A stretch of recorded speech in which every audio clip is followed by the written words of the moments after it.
Hey y'all, happy Thursday. I'm gonna wait a little bit before I start rambling for a few people to kind of filter in, and then we're gonna get started, and we're gonna go through all the questions that I got. I got a bunch of good questions, so yeah, it's gonna be fun. Let's see if there's a way that I can see who is hopping on. Hey, Tori.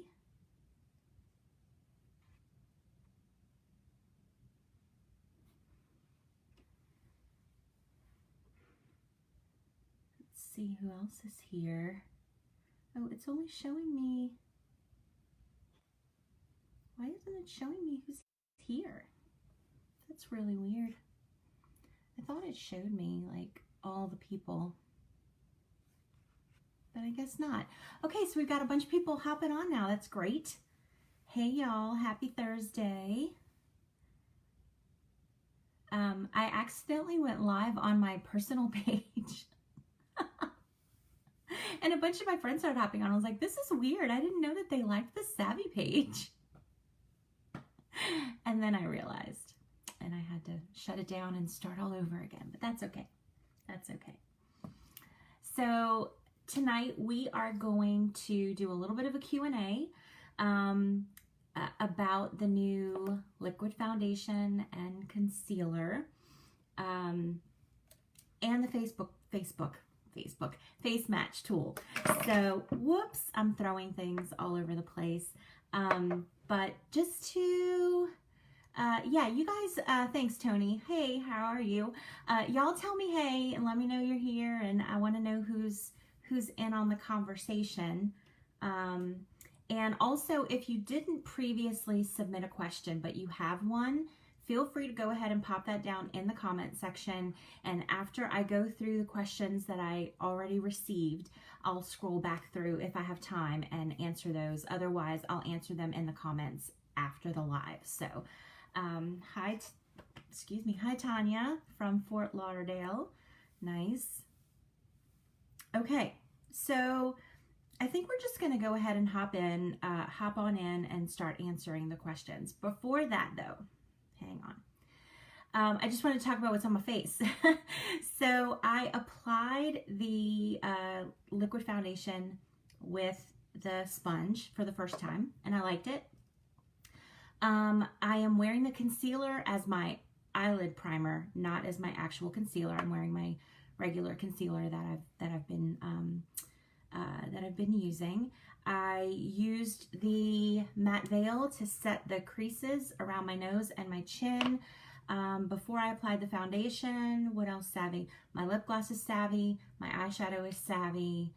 I think that's it. I think everything else on my face is just my normal regular makeup. So that out of the way, now we're going to really hop into the questions. Okay.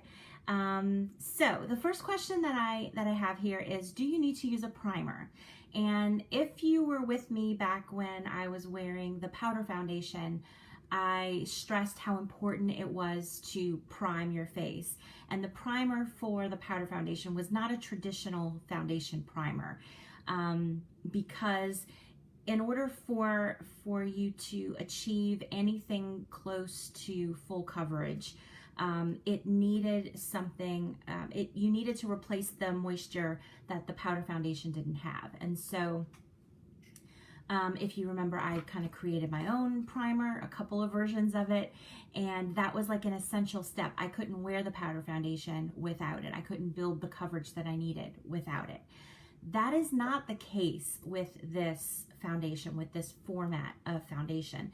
It has the moisture in it, so it blends, it builds, it does all those things that powder struggles to do because it's dry, right? So I would say, is primer necessary for this foundation? In general, no.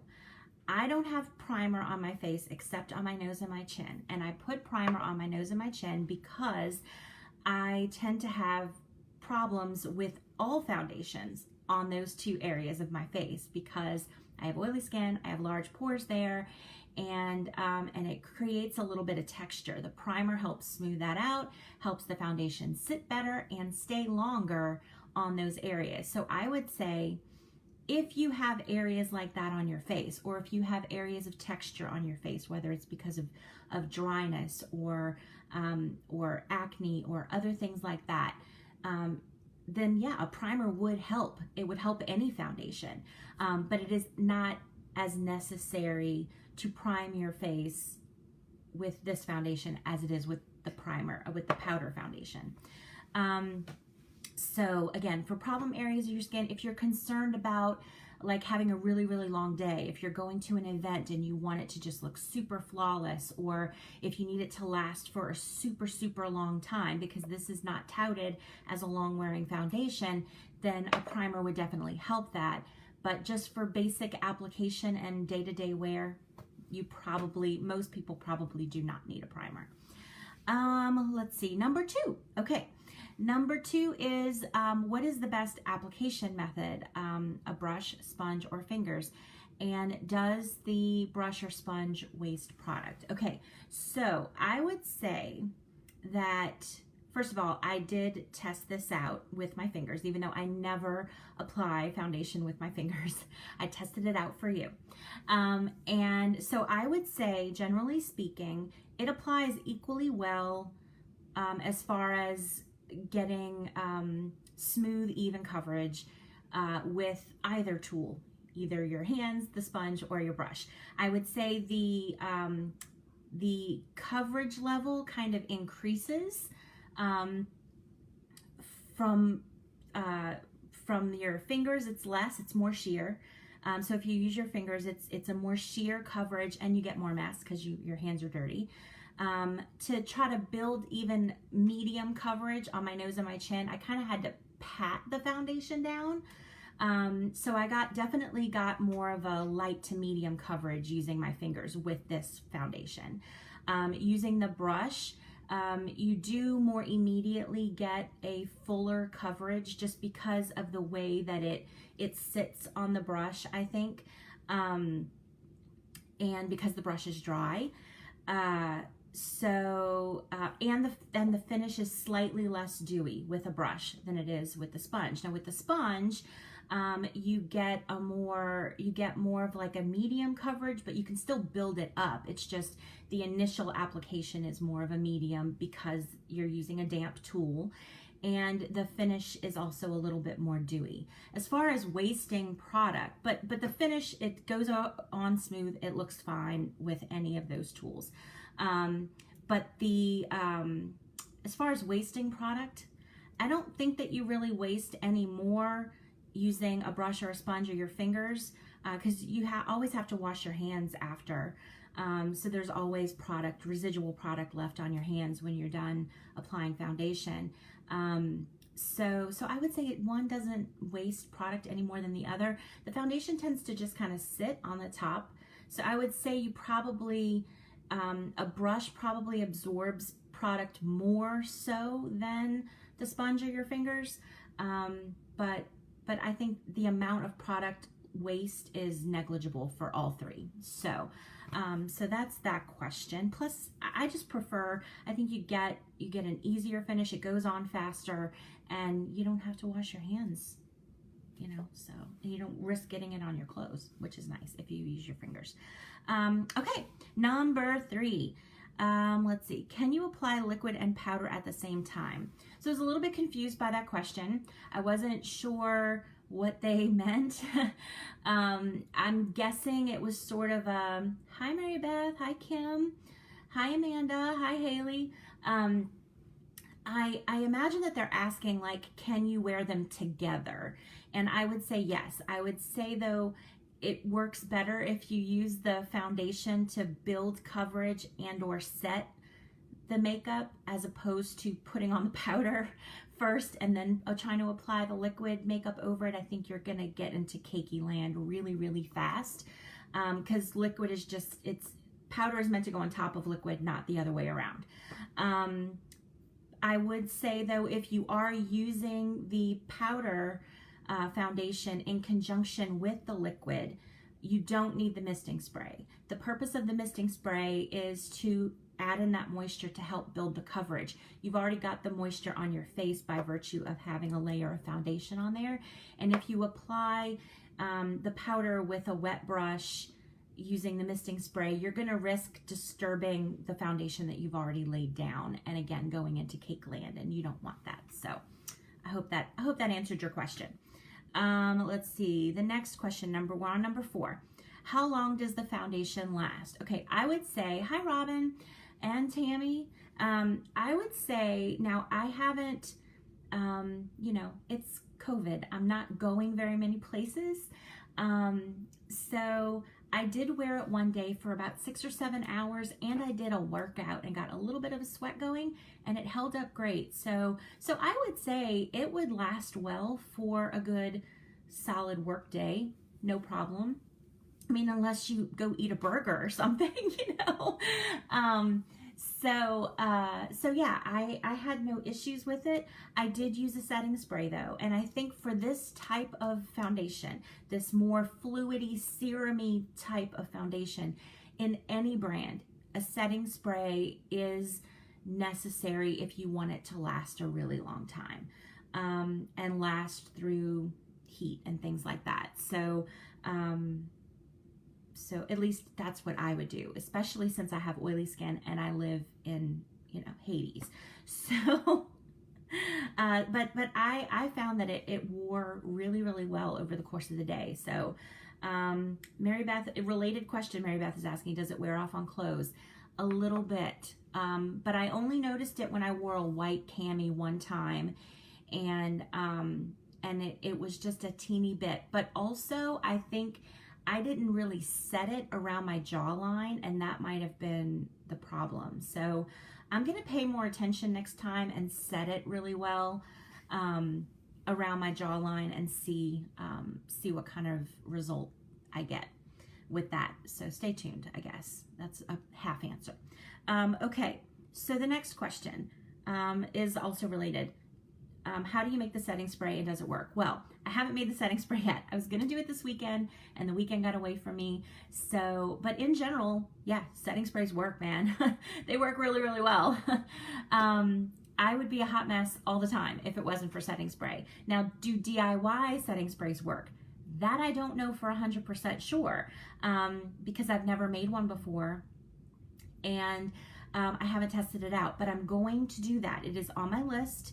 I'm going to do it hopefully this week, and I will be able to do a dedicated video on how to make the setting spray and whether or not it works. So stay tuned for that.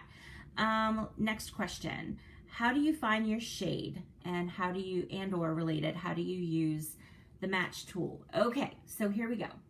Now, I posted some graphics. They have used what is called the Fitzpatrick scale to help people find their match. And they've divided the foundation range into 6 groupings of 4 foundations each. And there is a little bit of overlap because, you know, it's not like we are a color block of people. Like, we have many, many combinations of shades and tones and hues in our skin. And so there is a little bit of overlap between the 6 groups, but it kind of puts them together to help you pick the best one for you. So first of all, there's that. And I have edited that graphic edited one of the graphics with the foundation shades to add in the corresponding powder foundations to help you. Another way that you can do it is kind of look at if you're not already wearing Savvy, look at the description of your existing foundation. You can go to, like, say you wear L'Oreal, go to L'Oreal's website, find that foundation and read the description of the color, and that will give you some clues into what grouping you fit in, or what shade name matches your foundation. The other thing is they have provided this match tool, and I think the best way to use this on folks is you have the three little groups of colors. So you would, for yourself, so for me, I know I'm not this, and I'm probably not this. So I'm going to start with the lightest one because I am very, very pale. And then you can just put it along your jawline. And you want to just lay it like that, right? Now, the lighting that you're getting is not true to life, so keep that in mind. But you can lay it across their jawline, and you want to find the one that kind of blends into the skin and doesn't look either too pink or too yellow on the skin. So so this is a really cool way, because then you can see several shades together and kind of compare and contrast them. They say it's really important to peel off the backing, but I matched myself without it and it worked. I didn't really notice that big of a difference, but anyway, they also say to do it on clean, makeup-free skin, and I think I shared this in another video, but the reason that that is important is, number one, you're going to get schmutz all over all over this. If you decide to match in a group, you're going to want to bring baby wipes, because you're going to get makeup or oils or whatever on this thing when you're using it. The other thing is that a lot of people are wearing the wrong shade of foundation. Some people go way lighter than they really are. Some people go way darker than they really are. So to get their actual true skin color, makeup-free skin is the best. Okay, moving on. Number 7. We only have 10, so we're almost done. Should concealer be lighter or darker than foundation? Okay, so in general, your concealer should be a little bit lighter than your foundation, because you want that brightness under your eyes, right? But for some, like for the people who are in the first group of the foundation shades, there really isn't an option for lighter than porcelain, you know? So light one would be your option. But I think it's really cool that they divided the foundations into 6 number groupings. So you have 6 groupings of 4 foundations, and they have 6 concealers. So if your foundation falls in group 2, then you're going to be light 2. If you are in group 5, then you're going to be the dark 1. You see how it corresponds? So there's the six groups, and then you have light 1, light 2, medium 1, medium 2, dark 1, dark 2. That's how it works. So find your group and then find the corresponding concealer in numeric order. So, okay. But in general, yes, it should be a little bit lighter. Let's see if there was another question. Nope, that was it. Okay. So the next question, number 8, is the best shade of concealer for dark circles. In general, a warmer shade of foundation, a warmer shade of concealer is going to work best over most dark circles. Excuse me. And luckily for us, all of the Savvy concealers are on the warm side. So you just really want to stay within about a shade lighter of your foundation if you want that brightness. I'm actually wearing the light 2, and I think it does a really, really good job. When I did wear it, I'm not wearing it today, but when I did put it on, I thought that it did a really, really good job. Of course, I haven't tried the light 1. It would probably go add a bit more brightness under my eyes, but that's not like a huge concern for me because I brighten up with eyeshadow. But I wouldn't go a step down. So say you are medium 1, I wouldn't go further than light 2 for your concealer. Just stay within a shade of your foundation and you should be fine. You should get the coverage and the brightness that you're looking for. Let's see. Number 9. Oh, Michelle says the light one is a cooler. Now, the coolness and the warmth of a product is if you've seen the photos of the foundation swatched on people's arms, whether you have a cool undertone or a warm undertone is going to affect the way that a foundation or a product looks on you. So take that with a grain of salt. Take the light one looks cooler with a grain of salt because it just depends on the skin tone that it's on. Let's see. Okay, number 9. Does concealer go on before or after foundation? And ... before or after eye makeup. Okay, so I'm not a makeup artist. I'm not an esthetician. This is just my personal experience and information that I have gained from watching way too many hours of YouTube and way too many beauty gurus and makeup artists on YouTube. But in general, what I do is I apply my eye makeup first, especially if I'm wearing eyeshadow like today, because when you're blending it out, you're gonna get a little bit of fallout sometimes under your eyes. And so, so I find that it goes on more seamlessly if I do it in this order. So eye makeup first, and then I clean up any mess that I have under my eyes, and then I apply my concealer, and then I do any sort of like primer or setting or whatever I need to do, and then I apply my foundation, and then I do any other face makeup, contour, blush, bronzer, highlight, all that stuff. And then I set it with powder where I need to, or if I want to, and then I go on with the setting spray. So that's the order. Specifically to that question, it works best if concealer goes on after eye makeup, before foundation. So I hope that answered your question. But if you're just gonna put on mascara, it really doesn't matter. Number 10, last question. Were you able to use a darker concealer as contour? Now, I had mentioned in a previous video that I had bought a darker shade of concealer, hoping that I could use it as like a liquid contour. Unfortunately, no, because the concealer was very warm, as I said earlier. And contour is not supposed to be warm. Contour is supposed to be more of a cool or at least neutral shade. And so no, unfortunately, I can't do that. That experiment did not work. So those are the 10 questions that were submitted. What time is it? I have about 10 minutes left. I'm happy to answer any other questions that anybody else has. If you have any questions about the sponge, if you have any questions about whatever, feel free to pop that in the question. Mary Beth is asking, what oils are used mainly in it? I don't know. In the foundation, if they have oils in the foundation, no idea. I'm not seeing an ingredient list on the bottle. Let's see if I still have the box. I just did a little clean out.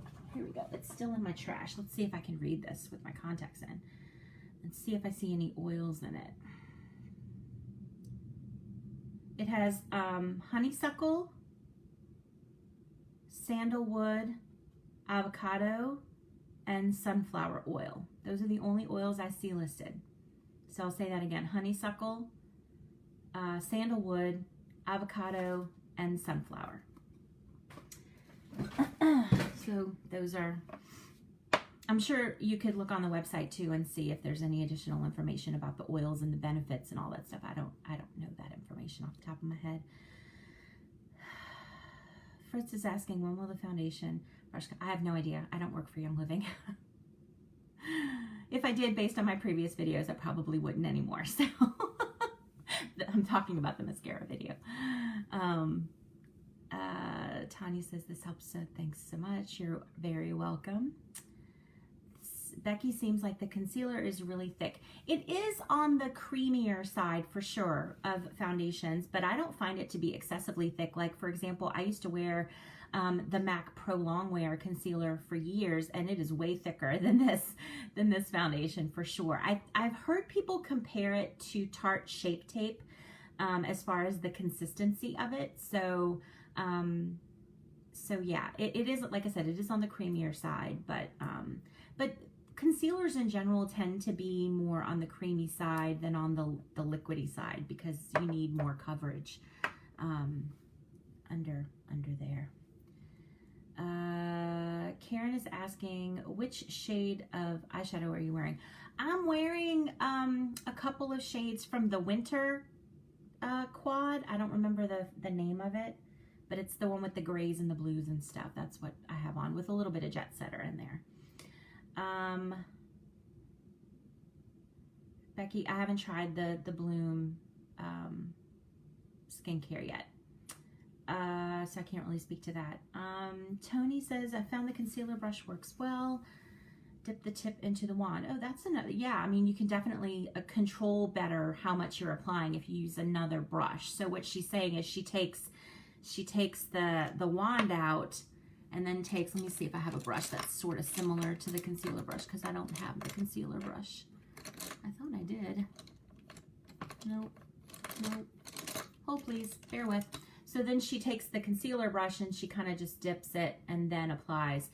You definitely have more control that way. So if anybody's feeling like they're applying too much product, that is a really good tip. Thanks for sharing that, Tony.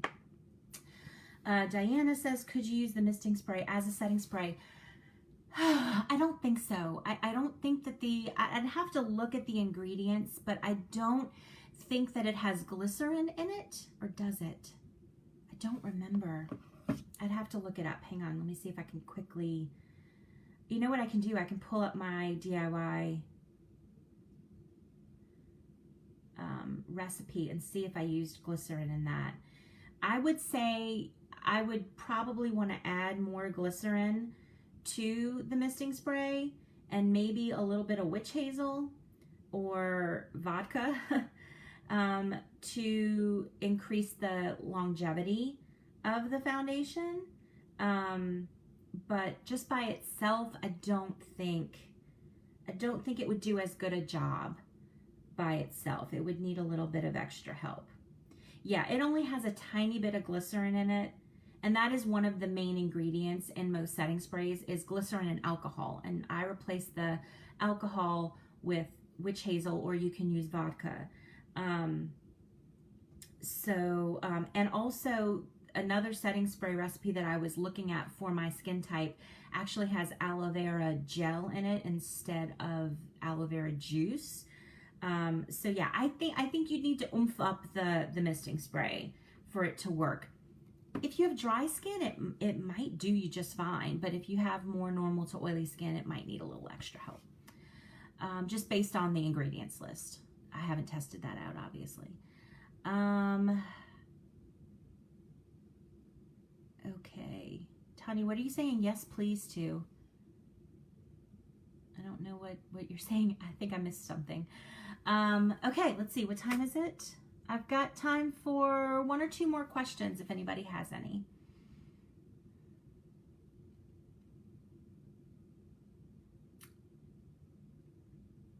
I popped on the, I dropped it on the ground, so it's gone forever. No, not really. It used to be before I lost weight. If I dropped things on the ground,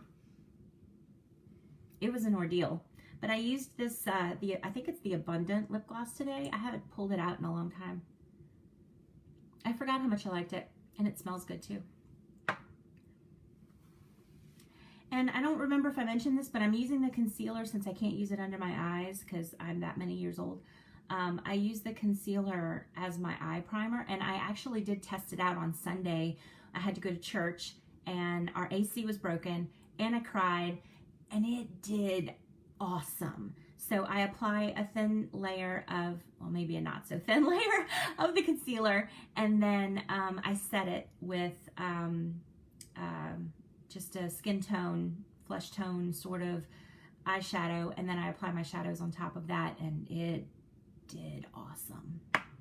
So it's nice that I have a use for it, even though I can't wear it as concealer. So, oh, Jamie, I actually did a video about the foundation and my thoughts on it, and the thumbnail is this. So yeah, I like it. I do. I really do. Oh, good question, Haley. I am currently wearing Buff. It is my perfect match. I have never had a foundation that I've ever felt matched my skin this well. And I am not just, y'all know I don't just say things to say things. Like, it is my perfect match. It's beautiful. When you use the Savvy powder, what color were you wearing? So I was wearing Warm 1. And if you refer to the graphics that I posted where they had the swatches of the foundation, I listed the powder shades next to it. And I think that would be helpful if you're trying to find your shade. But yeah, so Warm 1, this is basically Warm 1. let's see. Robin's asking, how does it work on older wrinkly skin? Well, I mean, clearly I don't know the answer to that question. No, but like I have, you know, look, see, I got lines happening right here, y'all. This is not making me happy, but I'm going to show y'all. And I haven't had any issues. The only issues that I had was in the deeper creases in my face around my nose and my chin. And I would think if you have deep wrinkles, deep lines on your face, you might have a problem with this format of foundation. So, but I can't really speak to that. However, the trick of using the matte veil and applying it before foundation is amazing. It works like a treat. Jamie, you look, oh, thanks, Jamie. Appreciate that. Yeah, I'm really happy with it. I'm happy with the finish. I'm happy with the coverage. I'm happy with the way that it applied. Now, I have not tried it. I didn't wear it Sunday because I was nervous because our air conditioner was broken. I knew that going in. And I was like, I don't want to risk looking like a crazy person, you know. So, but like, if I ever went back into the office, if that day ever comes, I would totally wear this to work. No problems. Haley, I am wearing the light 2. And I think I did talk about already, like how to find your, you know, find what grouping you're in. That number should correspond when you line up the foundations. There's 6 of them and there's 6 groups. So you can figure out which one you should wear based on which group you're in, which I thought was really, I don't know if they did that on purpose or on accident, but I think it's really genius actually. Okay, so if there are no more questions, we're at 8:17, and so I think we're gonna wrap it up. Just another quick word on the sponge. Again, I like it.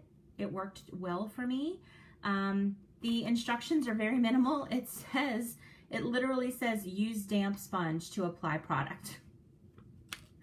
So I just wanted to show you guys, we'll tell you guys really quickly how I do it. It's much smaller than this regularly, like it's about half the size, I would say, right out of the container. But I run it under the faucet and I do this. I like squeeze it in my hand as it's getting water on it. And I do that for a few seconds. And then when I feel like it's sufficiently saturated, I turn the water off and then I squeeze it and shake it out. And then I do it like once or twice more to get as much of the liquid out as possible. And so that it's still damp and nice and soft and fluffy, but it's not like gonna put water on your face. So, and it worked really, really well. So very happy with it. Okay, that's it. Thank y'all for hopping on with me. This was really fun. Yeah, I'm gonna go actually sweat this makeup off now. Or maybe not, we'll see. I'm gonna go do a workout and get on with the rest of my night, I guess. Go to bed, because I have old lady hours. So anyway, thank y'all so much for hopping on with me, and I hope that it was helpful. Again, if you're catching this on the replay and you have additional questions, pop them in the comments, and I'll reply to them as soon as I can. Yeah, that's it. I'll see y'all later.